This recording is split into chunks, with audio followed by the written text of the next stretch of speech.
Hello, bachcho. So let's see the question given here. So the question here says the breakdown of biomicromolecules and the subsequent absorption respectively occur in कि जो breakdown होता है biomicromolecules का और उनका जो absorption होता है वो respectively हमारा किधर होता है। तो अगर अब हम देखें यहाँ पे तो इस क्वेश्चन का हमारा की कॉन्सेप्ट क्या होगा ना, इस क्वेश्चन का हमारा की कॉन्सेप्ट होगा digestion and absorption. Digestion and absorption होगा इस क्वेश्चन का की कॉन्सेप्ट।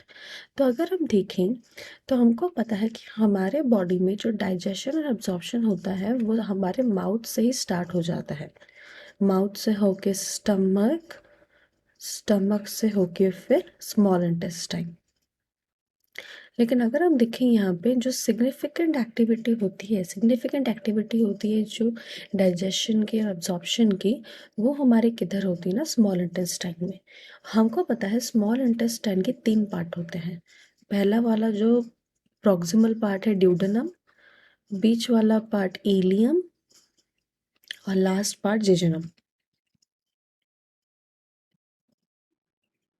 नहीं, अगर हम देखें तो यहाँ पे ड्यूडेनम जो है वो मोस्टली फर्स्ट में आता है, जेजुनम है हमारा सेकंड पार्ट और इलियम है हमारा लास्ट पार्ट जो कि सीकम में ओपन होता है।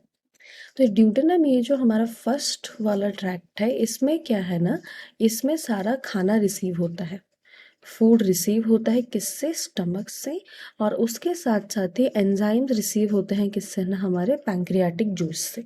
तो ड्यूडेनम जो है वो क्या करता है, यहाँ पे सिग्निफिकेंट डाइजेशन एक्टिविटी परफॉर्म करता है।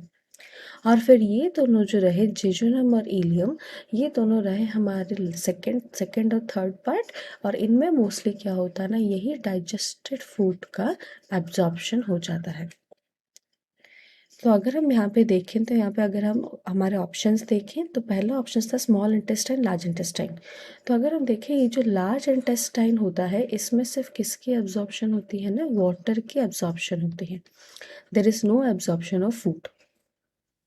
फिर है नेक्स्ट में हमारे यहाँ पे क्या ना, ड्यूडेनम, जेजुनम एंड इलियम। तो ये हमारा सही ऑप्शन है, हमने अभी देखा। फिर नेक्स्ट है हमारे पास यहाँ पे ड्यूडेनम एंड जेजुनम इलियम, तो ये भी गलत ऑप्शन है। और स्टमक और स्मॉल इंटेस्टाइन ये भी गलत ऑप्शन है। तो यहाँ पे हमने देख लिया कि इस क्वेश्चन का सबसे अप्रोप्रिएट आंसर क्या होना चाहिए। Hope you understood it well. Best of luck.